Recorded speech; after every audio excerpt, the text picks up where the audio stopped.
The cafeteria had that familiar, careless energy of a place where people believed nothing serious could ever happen. Plastic trays scraped across metal rails, someone laughed too loudly near the soda machine, and the smell of fried food hung heavy in the air. She stood in line alone, boots planted evenly, posture relaxed but alert in a way that didn't draw attention unless you knew what to look for. To everyone else, she was just another quiet woman in plain clothes, hair tied back, eyes lowered to the menu as if deciding between options she didn't care about. Behind her, the man was already irritated.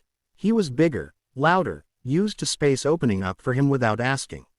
When the line stalled, he scoffed and stepped closer than necessary, his breath hot with impatience. "Move," he muttered, not quite under his breath. She didn't react. She shifted forward half a step when the line moved, maintaining her distance, her calm. That only annoyed him more. He liked reactions. He liked dominance. The shove came suddenly, sharp and unnecessary. Her shoulder clipped the counter, trays rattling, a drink tipping over and splashing across the floor. A couple of people gasped. Someone laughed. The man grinned, already forming a joke, already certain there would be no consequences. She steadied herself without grabbing anything, feet adjusting instinctively, balance regained in less than a second. For a moment, she stayed still, head slightly bowed, as if embarrassed or unsure. Then he stepped closer. He leaned in, invading her space, voice louder now, meant for an audience. "You deaf or something?" he said. "I said move." That was the moment everything narrowed for her. The noise faded, not because the room went quiet, but because her mind did. Distance, angle, center of mass, years of conditioning snapped into place without conscious thought. She turned just enough for him to see her face, calm, unreadable, eyes steady. No anger, no fear, just certainty. Her elbow came up and back in one smooth motion. There was no wind-up, no dramatic swing. The point of her elbow drove into his sternum with surgical precision, compressing muscle and air in an instant. The sound wasn't loud, but it was unmistakable, a dull, brutal thud followed by a sharp wheeze as his lungs betrayed him. His grin vanished, replaced by shock so complete it looked almost comical. His hands flew up, not to fight, but to claw desperately at air that wouldn't come. He collapsed forward, trays exploding across the floor, food scattering, his body folding as he dropped to his knees. Someone screamed. Someone else shouted her name, though she hadn't given it. Chairs scraped back as people scrambled away, phones already rising, instinctively capturing the moment before understanding it. She didn't move. She stood exactly where she was, shoulders squared now, breathing slow and controlled, eyes tracking the room the way she'd been trained to do in places far more dangerous than a cafeteria. She didn't look at the man gasping on the floor. He was no longer a threat. Her hands were open at her sides, relaxed, ready if they needed to be. Security arrived in a rush of noise and authority, radios crackling, commands overlapping. "Step back, ma'am, hands where I can see them." She complied instantly, raising her hands to chest level, fingers spread, movements deliberate and calm. That alone gave one guard pause. People who panic don't move like that. Questions flew at her, fast and sharp. "What happened? Why did you hit him? Do you know him?" She answered simply, without defensiveness, without apology. Her voice was steady, low, controlled. Witnesses talked over one another, stories tangled with emotion and exaggeration. But every version shared one detail, one strike. Just one. As she was escorted out, whispers followed her down the hallway like a current. "Did you see that? That wasn't normal. She barely moved." Someone said she must be a fighter. Someone else said military. A phone camera lingered on her back as the doors closed behind her.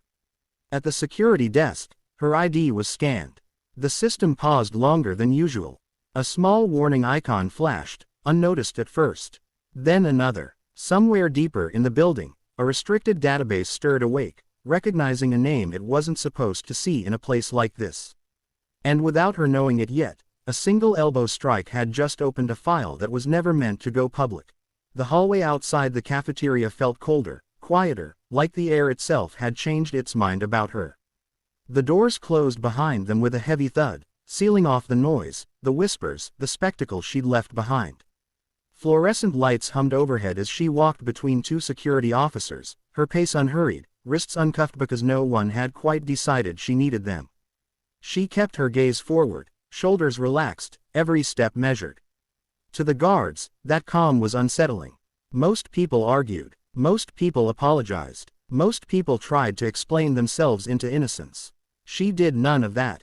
At the security office, they asked her to sit. She did. The chair was plastic, bolted to the floor, uncomfortable by design. She placed her hands on her thighs, back straight, chin level. One of the officers typed her information into the terminal, fingers moving fast, expecting routine results. Name, date of birth, identification number. The screen blinked once, then froze. He frowned and tried again. The system hesitated longer this time.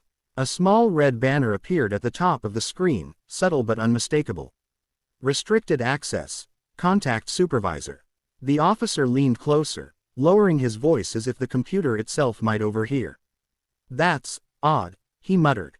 She said nothing. Another officer stepped behind him, reading over his shoulder. "Did you type it wrong?" "I don't think so." The red banner pulsed once, then expanded. Lines of text appeared, most of them blacked out, replaced with thick digital bars. A seal flashed briefly before vanishing. An eagle, an anchor, a trident, gone so fast it might have been imagined. The room seemed to shrink around them. The officer cleared his throat. "Ma'am, I'm going to need you to wait here." "I am waiting," she replied calmly. He left the room, shutting the door with more care than necessary. Through the narrow window, she watched him speak urgently into a radio. His tone changed, stripped of authority and replaced with something closer to caution. Minutes passed. She breathed slowly, counting the rhythm the way she had on submarines, on transports, in places where time stretched and lives depended on patience. The man from the cafeteria was brought past the office on a gurney, an oxygen mask strapped to his face. His eyes flicked toward her through the glass, wide with disbelief. He tried to speak, failed, and was wheeled away. She didn't look away, but she didn't stare either. It was over. The door opened again. This time, it wasn't just security. A supervisor entered, then another, both older, both carrying themselves with the kind of restrained authority that came from long experience. One of them glanced at her, then at the screen, then back at her again, his jaw tightening slightly. "Step outside," he said to the other officers. They obeyed without question. The supervisor pulled up a chair but didn't sit. "For the record," he said carefully, "can you confirm your previous service?" "Yes," she said. A pause. "Branch, Naval Special Warfare." The words landed heavily in the small room. He exhaled slowly, as if he'd been holding his breath without realizing it.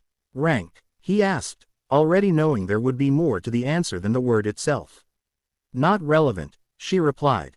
"I'm not active here." He nodded, accepting the boundary immediately.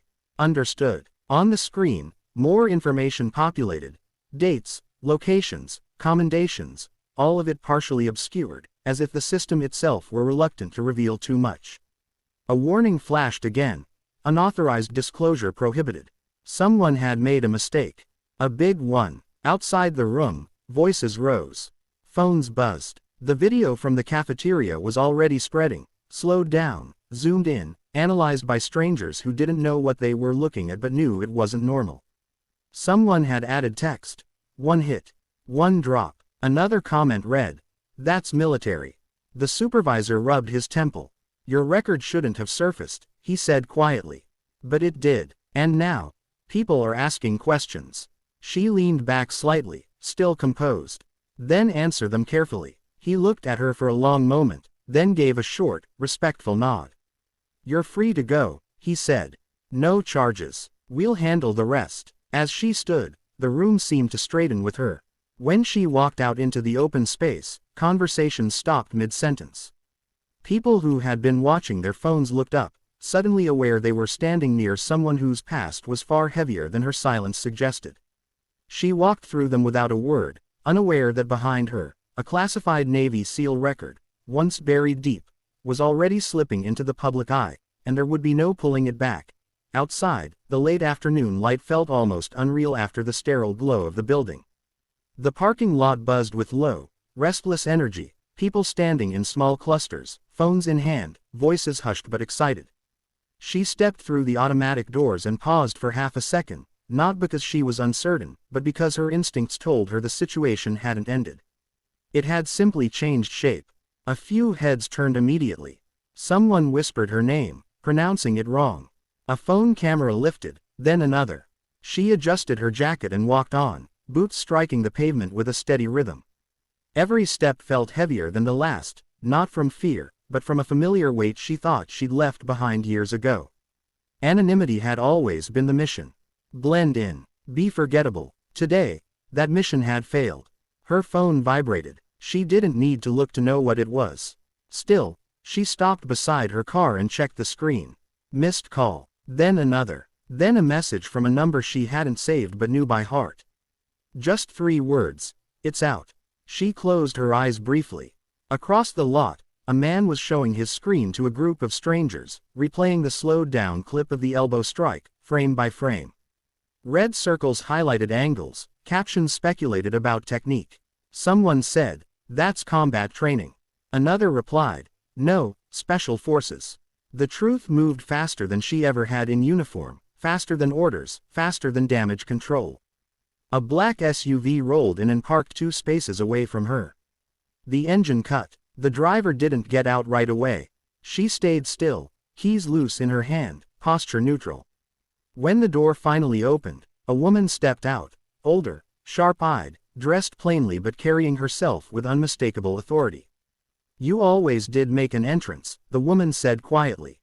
She turned, recognition flickering for just a moment before it vanished again. "You said my file was sealed." "It was," the woman replied. "Someone cross-flagged it by mistake. Systems talk to each other now. Too much." The distant murmur of voices grew louder. Someone nearby said her full name out loud this time, confidently. It sent a ripple through the crowd. Heads snapped in her direction. The woman from the SUV followed her gaze. "We can still contain parts of it," she said. "Not all. The rank will stay buried. The operations too. But the designation, people already know." She leaned against her car, the metal cool against her back. "I didn't want this," she said, not defensively, just stating a fact. "I know," the woman said. "But you didn't cause it either. You defended yourself. Everything else is noise." A shout broke through the air. "Hey, are you really a Navy SEAL?" The question hung there, raw and unfiltered. Silence followed it, the crowd collectively holding its breath. Cameras steadied, waiting. She pushed off the car and turned slowly to face them. For the first time since the cafeteria, she let her presence expand. Not aggressive, not threatening, just unmistakably solid. The kind of presence that didn't need validation. "I served," she said simply. That was all. It was enough. The reaction was immediate. Gasps. Excited whispers. Someone swore under their breath. The man who had asked the question stared at her like he'd just stepped into a story too big to comprehend. In that moment, the narrative shifted. She was no longer a mystery to be speculated about. She was confirmation. The woman beside her leaned in. "That's all you ever have to say," she murmured. Sirens sounded faintly in the distance. Not for her, not anymore, just part of the city's endless background noise. She opened her car door and paused, one hand resting on the frame. The crowd watched, waiting for more, an explanation, a speech, something dramatic. They didn't get it. She got in, closed the door, and started the engine. As she pulled out of the lot, her phone buzzed again, this time with a flood of notifications. News alerts, messages, headlines forming in real time, sharpening her life into something clickable. One elbow strike revealed a Navy SEAL. In the rearview mirror, she saw the crowd shrink, saw the building fade, saw the moment become history. She focused on the road ahead, jaw set, breathing even. She had survived war zones, chaos, and silence far heavier than this. If her record was public now, so be it. She would carry it the same way she always had, quietly, steadily, and on her own terms.